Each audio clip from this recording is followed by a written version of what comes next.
नमस्कार, मैं हूं प्रभु चावला।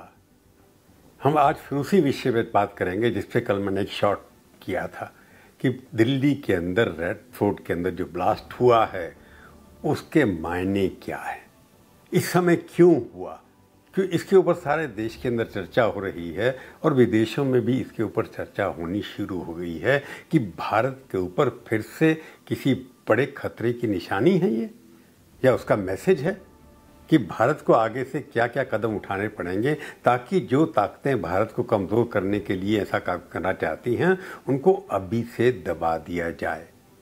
इसी पर आज करेंगे हम प्रभुवाणी कि रेड फोर्ट की घटना से हमारे को क्या लेसन मिले हैं।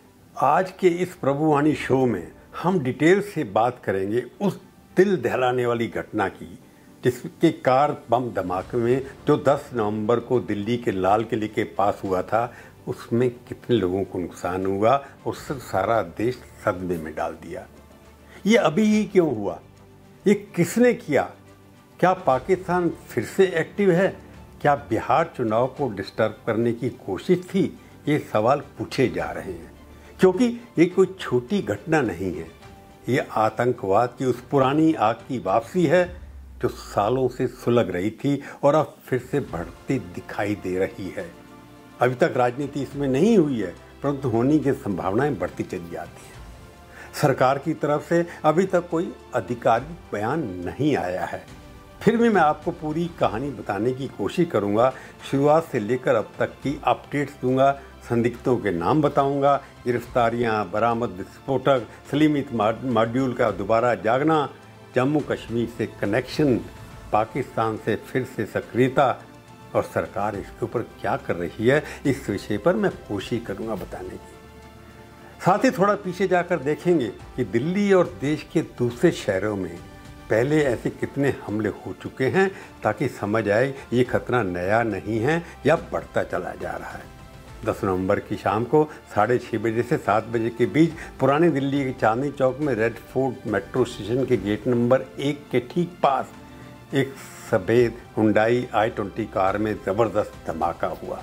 मैं इसे दोबारा बता रहा हूँ ताकि आपको याद है। ये इलाका लाल किले के पास टूरिस्टों से भरा होता है और वहाँ शाम के समय लोग बहुत घूम रहे होते हैं। शाम की रौनक थी, अचानक बम फटा, आग की लपटें से घुट गई और आस की 6-7 गाड़ियाँ आसपास ऑटो रिक्शा जलकर राख हो गए। चश्मी गवाहों ने बहुत कुछ बताया टीवी चैनल पर।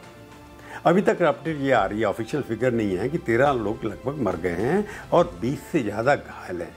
कई की हालत क्रिटिकल है और कई अस्पताल में उनका इलाज भी चल रहा है। उनके रिश्तेदार वहाँ पर अपने रिश्तेदारों को मिलने जा रहे हैं, देखने जा रहे हैं। ये कार की कहानी क्या है जो 3 घंटे तक वहाँ पर पार्क थी, ट्रैक पे एक सिग्नल पर धीरे से चल रही थी या रुकी हुई थी, तभी सडनली ब्लास्ट हो गया, ये पुलिस का कहना है। आसपास की बिल्डिंग के शीशे उड़ गए। गौरी शंकर मंदिर और जैन दिगंबर मंदिर में भगदड़ मच गई। लोग जान बचाकर भागे और कई ऐसे चश्मी गवाह कह रहे हैं कि उस दृश्य को देखकर दिल सबका कांप गया। थोड़ी देर बाद गृह मंत्री अमित शाह भी मौके पर गए, मुआवजा किया पुलिस ऑफिसर के साथ। अब रिपोर्ट क्या कहती है? रिपोर्ट के अनुसार कार में अमोनियम नाइट्रेट फ्यूल ऑयल यानी फैला हुआ था। RDX जैसा हाई इंटेंसिटी विस्फोटक डिटोनर लगे हुए थे, शायद मैनुअली ट्रिगर किया गया था या सुसाइड अटैक था, इसकी अभी संभावना पूरी रूल आउट नहीं कर सकते। दिल्ली पुलिस ने वही किया है, UAPA लगा दिया टेररिस्ट एक्ट के अंदर और NI को केस दे दिया। CCTV फुटेज देखी जा रही है, कार का रूट बदर से ट्रेस किया जा रहा है और ये मुख्य संदिग्ध कौन है? मुख्य आरोपी जो पुलिस कह रही है डॉक्टर उमर मोहम्मद, 36 साल का, पुलवामा जम्मू कश्मीर का रहने वाला है और फरीदाबाद में अल फतेह मेडिकल कॉलेज में काम कर रहा था। CCTV में वो कार ड्राइव करता दिखाई रहा है, मास्क लगाया हुआ है। कार उसके बाद फरार हो गई, ऐसा पुलिस का कहना है। पुलिस का मानना है कि वो घबरा गया क्योंकि उसका मॉड्यूल कुछ दिन पहले पकड़ा गया था, इसलिए जल्दबाजी में ब्लास्ट कर दिया। कार के मालिक मोहम्मद सलमान जो पहले कश्मीर में थे, उनको गुरुग्राम से पकड़ा गया। उन्होंने कहा कि उन्होंने कार बेची थी, फिर तारिक जो बोला था उसका नाम जाना है, उसका नाम बीच में आया। उसके अलावा कई और लोग गिरफ्तार हुए हैं, doctor Muzammil Shakeel, doctor Adil rather, Lucknow की मिलना डॉक्टर शाहिनी और महिला विंग जमानत महमद की भारत हेड थी। उनकी कार में एक 47 बरामद हुई। कुल 8-10 गिरफ्तारियां हुई हैं। हरियाणा, उत्तर प्रदेश, उत्तराखंड में सब जगह छापे पड़े गए और कई डॉक्टर पकड़े गए। ये अभी कैसे हुआ? इसमें डिटोनेटर, टाइमर, हथियार बरामद हुए कहाँ से आए? सबसे चौंकाने वाली बात है, पूरा मॉड्यूल व्हाइट कॉलर था, यानी कि पढ़े लिखे professional doctor, engineer online radicalise कैसे हो गए? वो इतने कट्टरपंथी कैसे हो गए? जैसे मोहम्मद अंसार गजवत उलय इनसे जुड़े पाकिस्तानी हैंडल चला रहे थे क्या? दोस्तों, ये अकेला ब्लास्ट नहीं था, ये बड़े इंटरनेशनल ट्रांसनेशनल टेरर का हिस्सा था। योजना क्या थी? कुछ दिन पहले ही जम्मू कश्मीर पुलिस ने मिलकर मॉड्यूल बस को पकड़ा। 2900 किलो अमोनियम नाइट्रेट बरामद हुआ, 20 टाइमर, कई दर्जन रिमोट कंट्रोल, सैकड़ों आईईडी प्लान का प्लान, सीरियल ब्लास्ट का प्लान कर रहे थे। दिल्ली में मंदिर को रेकी हुई, कई चांदनी चौक के मंदिर, लाल किला, दूसरे शहरों में जाकर के टूरिस्ट प्लेस वगैरह को टारगेट करने वाले थे। कुछ महीनों से देश भर में विस्फोटकों का की बड़ी यात्रा में रिकवरी हुई। गुजरात में राइसिन बायो वेपन पकड़ा गया।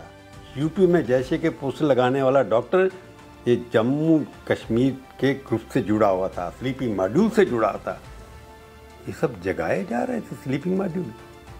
ऑपरेशन सिंदूर के बाद पाकिस्तान ने जैसे शीख मसूद अजहर के परिवार को निशाना बनाया गया था, उनके कैंप तबाह हमने कर दिए थे। क्या अब बदला लेने के लिए पाकिस्तान ने इस वाइट कॉलर जिहादियों को एक्टिव किया? Doctor, engineer. खुफिया रिपोर्ट कहती हैं कि पाकिस्तान ने 13 टेरर कैंप दोबारा बना लिए हैं। आईएसआई का पूरा सपोर्ट, हाईटेक तरीके से ऑनलाइन रेडिकलाइजेशन हो रहा है। नार्को टेंडर फाइंडिंग हो रही है, यानी कि जो पदार्थ आते हैं उनको लेकर के बेचा जा रहा है। बॉर्डर पार से घुसपैठ बढ़ी है। लोकल ओवरग्राउंड वर्कर्स को पैसा देकर सामान स्मगल करवा रहे हैं। ये पढ़े लिखे नौजवान डॉक्टर जो मरीज बचाने की बजाय बम बना रहे थे, ऑनलाइन हैंडल से ट्रेनिंग ले रहे थे, रेकी के फोटो भेज रहे थे। और थोड़ा पीछे चलते हैं, दिल्ली और देश में अलग शहरों में कितने हमले हो चुके हैं, ताकि समझ आए कि ये नया नहीं है या इसमें क्या नया है। वाइट कॉलर क्राइम जो है ये नया दिखाई देता है। पढ़े लिखे लोग कहाँ से कहाँ करके उनको कौन कंट्रोल कर रहा है इसका पता अभी तक नहीं है। दिल्ली में 2000 में भी लश्कर तैयबा ने लाल किले पर अटैक किया गया, तब 3 लोग मारे गए थे। 2001 में संसद पर सबसे बड़ा हमला हुआ, मैं उस वक्त संसद के अंदर था, मैंने आज तक के लिए रिपोर्टिंग की। फिर 2005 दिवाली के समय सरोजनी नगर पहाड़गंज में सीरियल ब्लास्ट, 62 मासूम लोग मारे गए थे। 2008 में फिर दिल्ली में 5 जगह ब्लास्ट हुआ, जिसमें 30 मौतें हुई थी। 2011 में हाई कोर्ट के बाहर बम फटा, 15 लोग मारे गए। दूसरे शहरों में देखें, 2006 मुंबई लोकल ट्रेन में ब्लास्ट हुए थे और 209 लोग मारे गए थे तब। उसके बाद 2008 में अहमदाबाद में 21 ब्लास्ट, 26 मारे गए। जयपुर में 68 मौतें हुई। उससे पहले कई ब्लास्ट हुए। 1993 में मुंबई सीरियल ब्लास्ट 257 मौतें हुई। 2013 हैदराबाद, वाराणसी, बेंगलुरु, पुणे, सब जगह ये जैसे दस्ते वाले हमले करते रहे, पर हमने उसके बाद उनको दबा लिया। 2019 के बाद आर्टिकल 370 हटने से अर्बन एरियाज में ब्लास्ट कम हो गए, क्योंकि हमारे वहाँ पर पोजीशन जो है हम लोग काफ़ी मेहनत से लोगों को लगा रहे थे, इंटेलिजेंस हमारी मजबूत हो गई थी। लेकिन अब ये वाइट कॉलर मॉड्यूल फिर से खड़े हुए हैं। क्या ये बदला पाकिस्तान ले रहा है कि जो पहले जो लोग करते थे, जो छोटे पढ़ लोग थे, पढ़े लिखे जवान ज़्यादा नहीं थे, लेकिन अब डॉक्टर इंजीनियर आ गए, तो सरकार चुप नहीं बैठी है। दोस्तों, अमित शाह ने जैसे ही आए, बिहार का लक्ष्य छोड़कर उन्होंने हाई लेवल मीटिंग की। NIA, Jammu Kashmir, SIA, Haryana police छिपकर छापे मार रहे हैं। लखनऊ से महिला डॉक्टर पकड़ी गई। मुंबई एयरपोर्ट से नार्को टेरर किंगपिन पकड़ा गया। पूरे देश में high alert. Airport, metro, railway station में सिक्योरिटी दुगनी कर दी गई है। रेड फोर्ट को 3 दिन के लिए बंद कर दिया गया। चांदनी चौक मार्केट भी बंद कर दी गई है। प्रधानमंत्री मोदी जी ने भूटान से कहा है, साजिश करने वालों को बख्शा नहीं जाए। कल शाम दिल्ली में हुई भयावह घटना ने सभी के मन को व्यथित कर दिया है। इसके पीछे के षड्यंत्रकारियों को बख्शा नहीं जाएगा। परंतु पिछले 20 साल में दिल्ली में ऐसा पहला बड़ा ब्लास्ट है। ये बहुत चिंता का विषय है कि कहीं ना कहीं टेरर जो फाइनेंस कर रहे हैं, सपोर्ट कर रहे हैं, उनको पता है हमारी वीकनेस कहाँ है।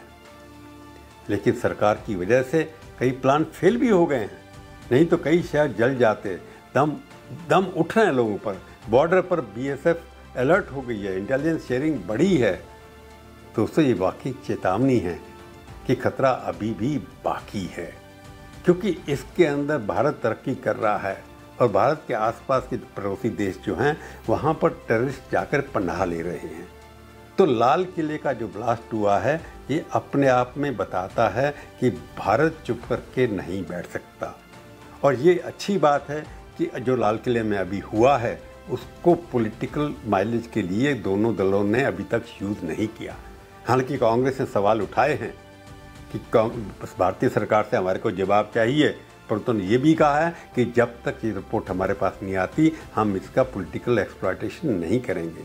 और बीजेपी के इक्का दुक्का नेता छोड़ करके उन्होंने भी किसी किस्म से कोई भी इसको पॉलिटिकल माइलेज उठाने का फ़ायदा उठाने की कोशिश भी नहीं की रही है। कई लोगों को लगता था कि ब्लास्ट हुआ है, इसका प्रभाव बिहार के चुनाव पर भी पड़ सकता है, परंतु चुनाव में जिस तरह से बिहार में आज बढ़ चढ़ करके लोग वोट दे रहे हैं, रिकॉर्ड वोटिंग हो रही है, ऐसा लगता है कि पाकिस्तान की जो साजिश थी कि वो किसी तरह से देश के अंदर डिस्टर्बेंस लाएंगे, हिंदू मुसलमान का झगड़ा दोबारा से कराएंगे, उसमें बिहार के चुनाव से लगता है कि ये जो ब्लास्ट हुआ है देश को डिवाइड करने में असफल रहा है।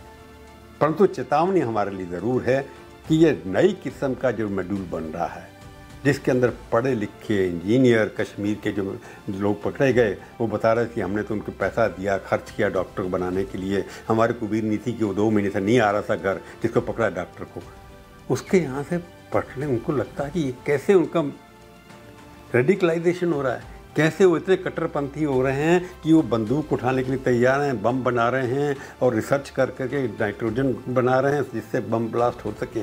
तो भारत के लिए ये एक नई चुनौती है कि इस तरह के लोग पढ़े लिखे जिनसे अपेक्षा थी को हिंदू मुसलमान को इकट्ठा लेकर के चलेंगे और जो उनके नौजवान जो भटक गए हैं उनके अपने साथ मिलाएंगे, वो भी उसमें शामिल हो गए हैं। ये एक चिंता का विषय दोनों के लिए है।